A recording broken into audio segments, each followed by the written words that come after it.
Hey, welcome to Three Count Commentaries. This is your host, MongoSlade. And there are very few people who are as, let's just say, controversial as The Miz. The Miz is one of those people that people run hot and cold on. You know, that he's been around so long that so many people know who he is. But some people, he's been also been around so long that some people have come to respect him. Other people, no matter what he does, they will always hate The Miz.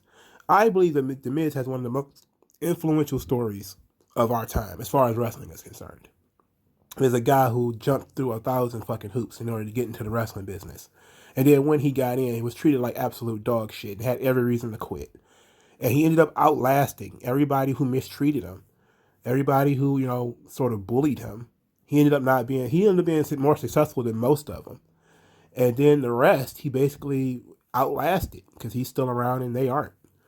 So they did a WWE 24 on The Miz, which I found to be illuminating. It was very illuminating. Uh, and especially his childhood stuff.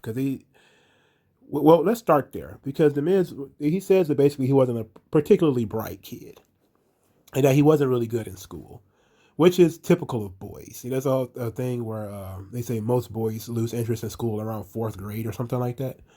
And then he said his dad basically pretty much gave up on him. That said he was stupid and it's okay. You'll never have a good job. You'll never have a good career.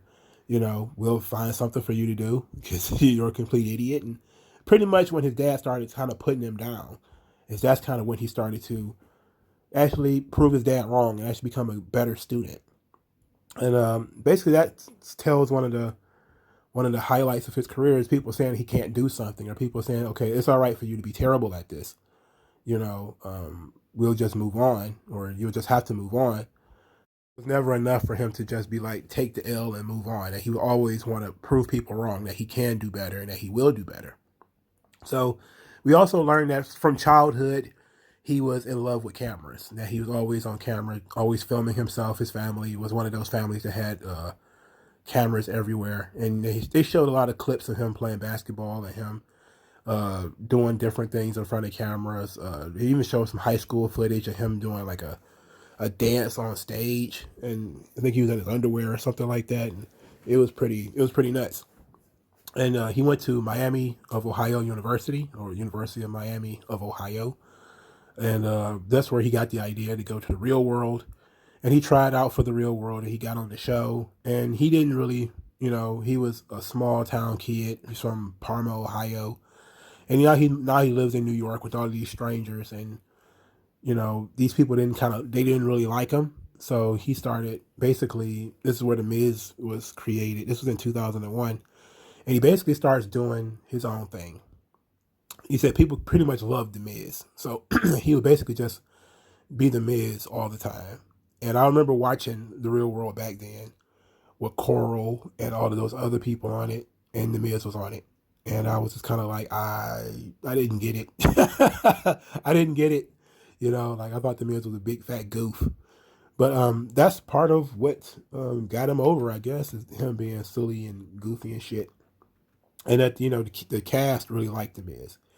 So then he says like afterwards, he didn't know what to do with himself because the Real World was his shot, and he thought that being on TV would get him a shot in WWE. Of course, it didn't. So then he decides to go and actually start doing pro wrestling. So he moved from New York all the way to California without knowing anybody and starts doing Ultimate Pro Wrestling in 2002. And this is where he also took improv classes. He started taking acting classes, but he was broke and he was sore, but he really wanted to be a pro wrestler because he had made up in his mind that that's something he really wanted to do. Now it wasn't mentioned here, but UPW Ultimate Pro Wrestling is I think this is the promotion that was ran by Rick Bassman, but he actually is integral in a lot of people. Samoa Joe, is one of them. John Cena is another. So he had some of these guys very young, and Rick Bassman is one of those guys that's he's kind of one of the underrated trainers in the business, and I really wish they would have gone into that, because the Miz would have been in Ultimate Pro just after Cena left, or maybe at the same time Cena was there. And this was 2002, 2002. So maybe Cena was just on his way to WWE around the same time. So that's very interesting. That could have been an interesting little crossover story, and it actually helps if you realize why Cena helped Miz so much later, that they kind of was trained by the same guy. It's amazing how those things work, isn't it? That of all the people for John Cena to really help put over, the Miz being one of them, and you kind of be like, why the hell would John Cena like the Miz? Maybe it's because they have the same trainer and they have a similar work ethic. That's interesting, right? It's something we maybe should have talked a little bit more about. So his time as a pro wrestler was, he was doing that, and he started doing Real World Road Rules, the Challenge series, which was, I was a fan of that too as a kid. I liked the Challenge series and all that kind of stuff, but I don't remember the Miz being on it. This is where he, after this, he found out about Tough Enough, and he called and inquired about it. And of course, because WWE records everything, they had they had footage of the Miz bantering with Al Snow about, the Miz basically saying like, I'm a celebrity, everyone knows who I am, and Al Snow like, I don't know who you are. He's like, well, most people know who I am, and basically that Bill DeMott and Al Snow were being hard asses and saying like, look, you're a reality show junkie. You're the real world guy. You're a reality show junkie. Why should we take a shot at you? Why should we care that you're doing this? And I guess that's when he started talking about, I was a big wrestling fan as a kid, and I've already started training as a wrestler. And he basically was able to do the physical stuff, the push-ups and the wall climbing and all that kind of stuff that they were looking for. And that was actually helped him get onto the show Tough Enough, which of course he lost. But Brian Goritz, who was the writer for The Rock, he was one of the writers for the Attitude Era, one of The Rock's favorite guys. He's currently helping to write Young Rock, the TV show. He was one of the guys basically watching Tough Enough for talent. And even though Daniel Puder won, people were more interested in, he would say he's more interested not in the physical stuff, but people who could talk and people who we could build storylines around. And basically, The Miz was one of them. Miz was one of the guys that he felt like they could really build around. And so The Miz was given a developmental contract. He was taken down to Deep South Wrestling. He was the first world champion, or the first champion down there. And then he says that he got to meet Vince McMahon in 2005, where he got called up. And he said this when Vince told him, I see you as the Ryan Seacrest of the WWE, as the host of all of these various things. And I still find it hard to believe Vince McMahon knew who Ryan Seacrest was. I find that really hard to believe. I find it really hard to believe Vince McMahon knew who Ryan Seacrest was.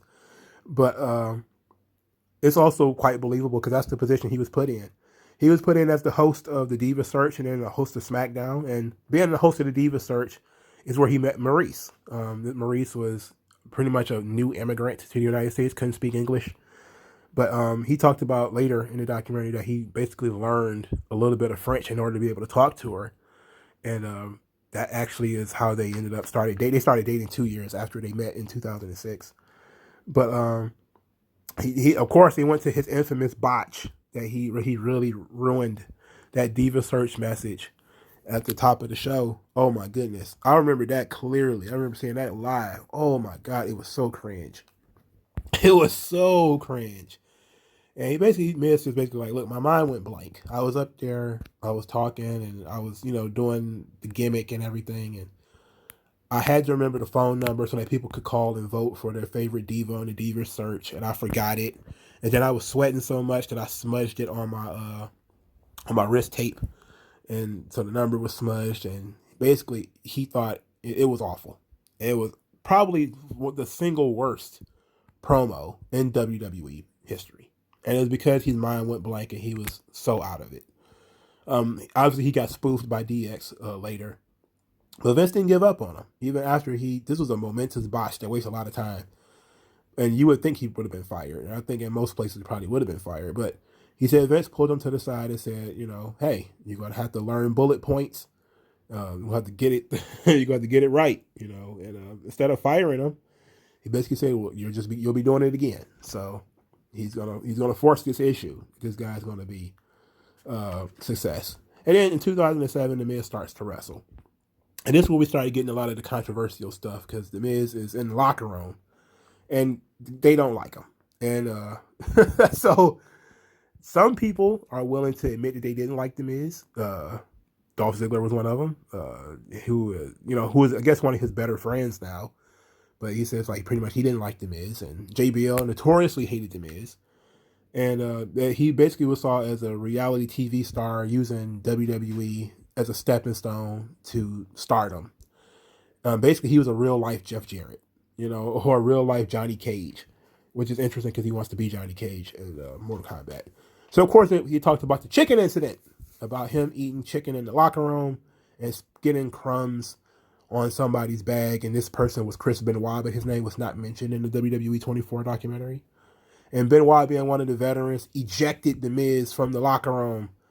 And they talked about the Miz, and Zack Ryder basically was in the documentary, and he was talking about, hey, look, when I came up from Deep South, and Kofi was there too, and he was like, we was hearing horror stories about just kind of stuff that not only The Miz was doing, that The Miz was saying, and that how people were treating him.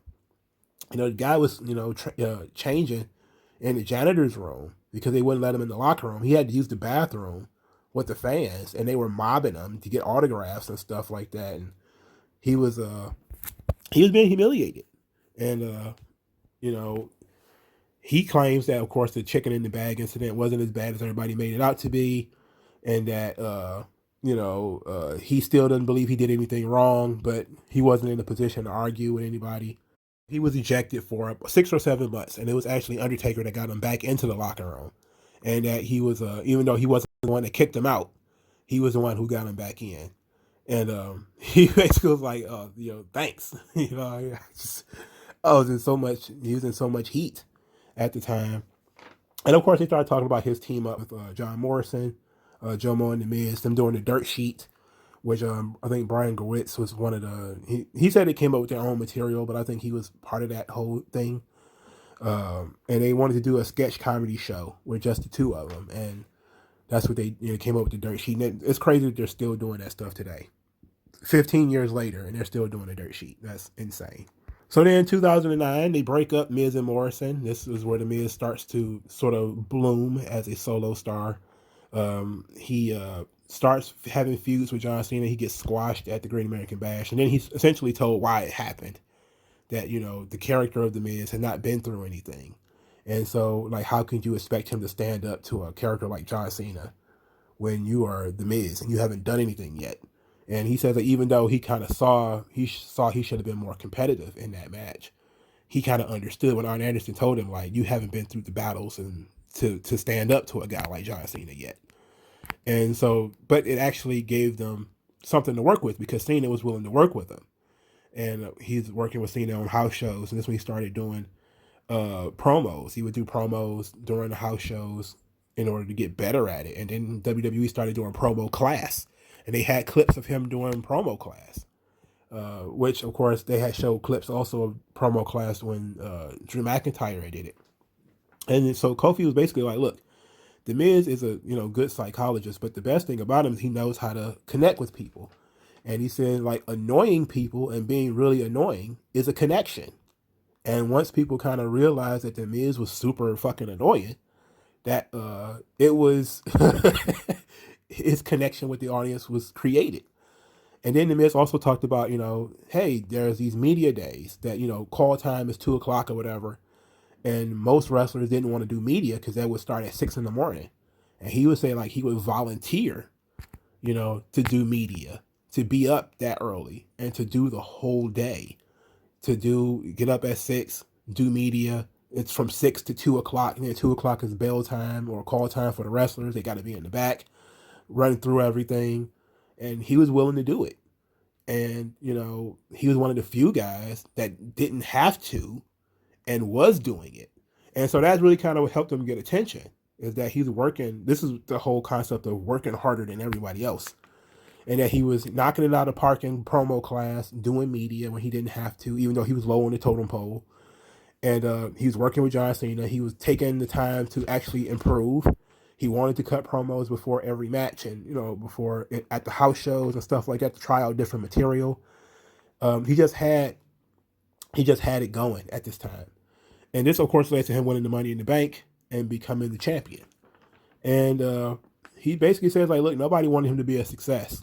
And that he held back his tears because he didn't want people to see him crying, that he wanted to make it seem a little bit more real. And he basically says, like, the angry Miz girl. That's how he wanted everybody to feel.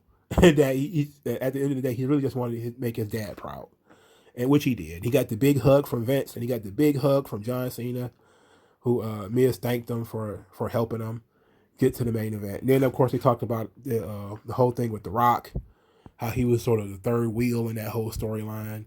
They tried to kayfabe it and say, "Oh, the Miz, he worked his way into that spot, and you know, he really kind of got over." And we actually started saying that the Miz was legitimate. It was like, nah, I remember that time, dog. Nobody cared about the Miz at all. Like, the Miz was just there, right? He was just kind of there for this whole Rock and Cena thing. He was just there. But he talked about, that there were people who were his friends that he thought were his friends who wanted his spot and were, trash talking him and everything. And, and I know this is CM Punk, by the way, because CM Punk in his very documentary said that basically he was offended that The Miz was in the main event of WrestleMania and he wasn't. Which that definitely made me see CM Punk a completely different way. I appreciate the honesty, I really do, but I really kind of saw that that jealous streak in CM Punk was kind of like, it was terrible. Like, how did Jay-Z say? Jealousy is a female trait. Anyway, The Miz got what he always wanted, to be the focal point of WrestleMania, to be the main event of WrestleMania. He got knocked out, got his head dribbled on the concrete outside the ring, and he was knocked unconscious. Now he doesn't remember it, and he says that he has not watched it back because he doesn't want to see himself in that way. So he's kind of avoided seeing it. Therefore, he doesn't remember much of it at all. And they showed clips, of course, because WWE records everything, of him being in the back and being completely confused about what took place.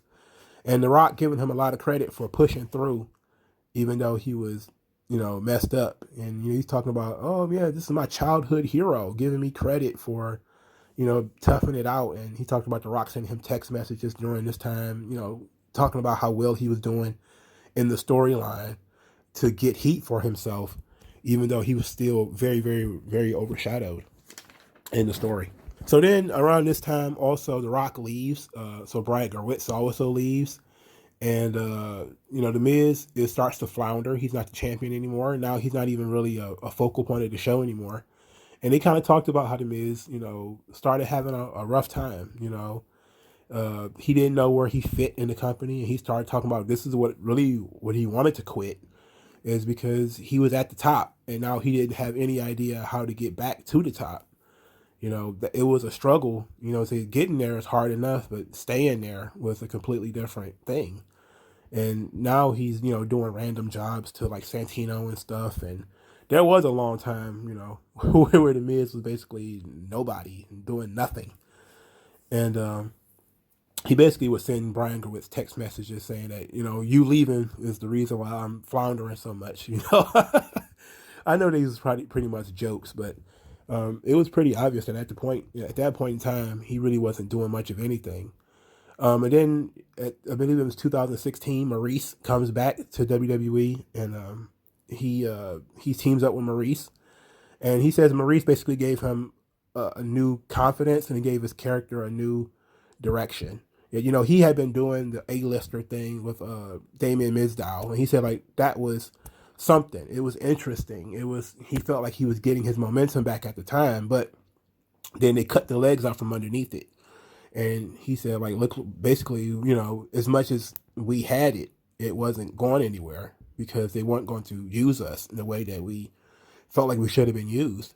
And I think that them not having that match at WrestleMania that year and instead being in that Battle Royal was a big waste.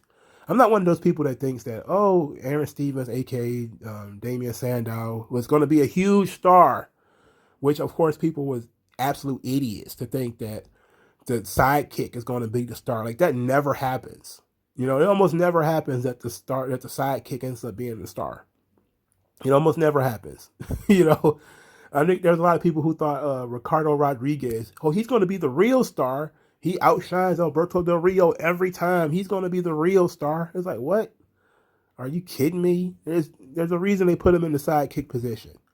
You know, you have to be like The Rock or something like that in order to get away from that. Most people aren't. You might even they just there's a lot of people liked Damian Sandow more than they liked The Miz. I would have liked for them to talk more about that, about where the idea came from and stuff like that. But The Miz basically just counted that towards his floundering days of him basically not knowing where he fit in the roster.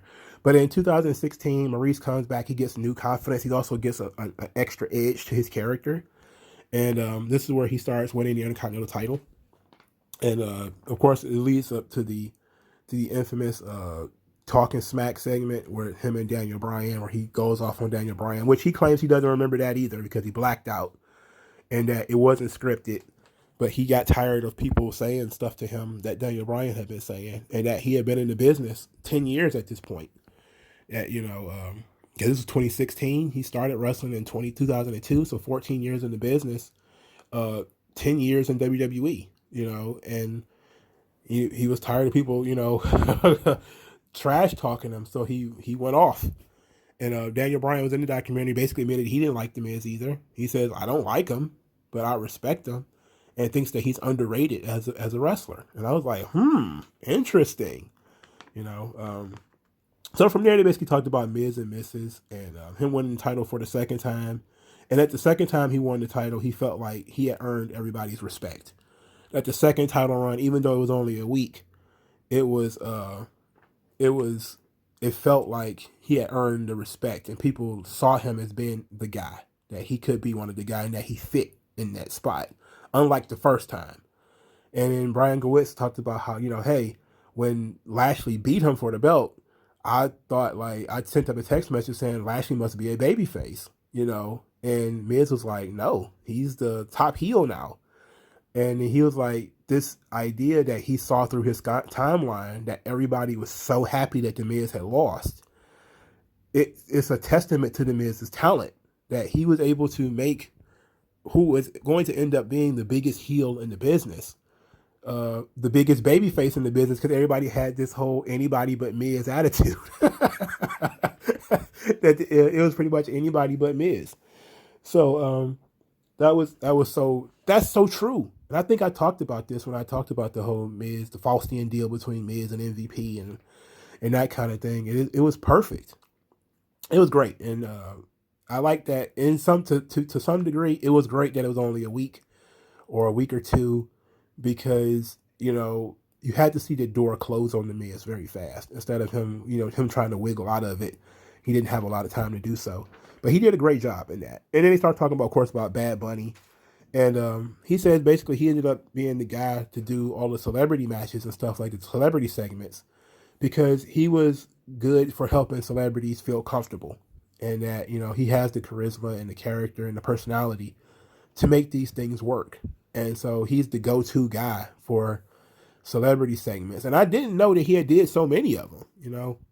They showed him in the ring with Pee Wee Herman and him doing other stuff with celebrities. And he's just basically like, look, it's an honor to do this, to help expand the brand. That's part of what he does. And he's basically was like, look, I'm going to keep wrestling until it stops being fun. But WrestleMania 37 was fun, and he's not giving up yet, And I was just kind of like, wow, this guy has had an incredibly inspirational story. And I know a lot of people may think that, he's the worst or whatever, but I am genuinely surprised at The Miz every time I look at him. Now, I may hate the repetition in which he is booked, as far as he does, Miz TV every single week, and he has nothing to promote and he has nothing to talk about. He's just there. I don't like that. But I like when The Miz has something to do, and I like when The Miz has a point to what he's doing. I don't really care for all the comedy, but I know that's how wrestling is now. Well, that's how WWE is now. Well, that's just how wrestling is now, because AEW is the same way. Only certain places like the NWA and Ring of Honor don't do comedy to excessive degrees. But I thoroughly have I've been a fan of The Miz for about 2 or 3 years since 2016 maybe. So I think that when The Miz is on, there's very few better on the microphone. When he's serious, he's the best. Like as far as being like witty and pointed and on top, but he's also an overachiever. The guy's got he's a small town boy from suburban Cleveland. His wife is hot and foreign. He's got the exotic hot wife. He's got a mansion. He's got like an indoor gym. He's got all the nicest cars in the world. He's doing what he wants to do. He's been on TV for 21 years. He was on TV in 2000. So he's been on TV for 20 years. He's got, he's done movies. He's got the best life in the world, and is a testament to, if you really put your mind to it, you can do anything. And The Miz is absolutely a great story. And it's sad that it's a pro wrestling story. And therefore, so many people, and because he's never going to reach the heights of, Roddy Piper or Randy Savage or Hulk Hogan, and people are kind of going to overlook it. He'll probably never be Stone Cold Steve Austin. But when you look at the lifestyle that The Miz has led, he's healthy. He's almost 40. He's not busted up and broken down. He's not, a drug addict. He's not fucked over and fucked up. He's still finding ways to expand his brand, to expand and make the company money. And he's at the age where people in WWE usually starts winding guys down. Like Randy Savage was what, 40? When Vince was basically like, you're too old, we're done here. That's kind of how old The Miz is now, and he's not injury prone. Like he's never been gone. He hasn't been gone too long for injuries. He consistently is still around. So you got to give him credit. Like his consistency, his ability to overachieve, it's all tremendous. I'm a big fan of The Miz when he's doing, what I feel like he should be doing. Not a big fan of the repetition of Miz TV for no reason, but I like The Miz. So The Miz is one of the most influential dudes at the time. And I think this story kind of proves it, that you look back at all the stuff he had to go through, and then listen to all the whiners and all the belly achers who constantly complain about, oh, I wasn't used. They didn't use me on TV. I was sitting in catering. The Miz went through that. The Miz went through that time with him sitting through catering. He was the Intercontinental Champion. They talked about it. He was sitting in catering. They didn't have anything for him to do. And he forced the issue by cutting that promo on Daniel Bryan. He forced them to use him. And I believe he actually main evented shows as the Intercontinental Champion. Pay-per-views, by the way, when there were pay-per-views. So we talk about, guys who whine and complain when they get fired, and you got The Miz just pushing through. He's done the humiliating stuff. He's been humiliated on TV, but he doesn't stop. He keeps going, and I'm pretty sure The Miz has more reason to complain than most people who've been fired, but he didn't, and he doesn't. He sticks it out, and he listens, and he grows. I don't see how you can hate The Miz. You need to be having an irrational hatred of him if you sit back and listen to his story and look at the shit that he went through, where you had people kicking him out of the locker room, people bullying him. They were being rough with him in the matches and stuff. You had all of these hard asses from Al Snow and Chris Benoit and Bill DeMott trying to keep him out of the business. It's crazy. And he's still around. And he's outlasted a lot of the people who were trash talking him. And it's amazing. So Miz is one of the most influential stories of our time, dog. And I'll never not look at The Miz and be like, if I would have thought about doing it, like if I was 15 or 16 and I had seen this documentary, I probably would have followed, and been like, I want to be a wrestler, and would have jumped and did it. It probably wouldn't have worked, but it's something that I see that young people can probably look at and be like, man, because it was a lot harder to get in those days than it is now. It's pretty easy to get in the wrestling business now, but back then it was tough. And of course, it wasn't the 80s or the 70s or anything like that, but it was tougher then than it is now. But thank you guys for listening. Like this video, share this video, subscribe to the channel, hit the subscribe, hit the notification bell. Also subscribe via Subscribestar for $5 a month, or send cash directly via the Cash App. You can follow me on Twitter, follow the hashtag 3commentaries, and thank you guys later, man. Peace out.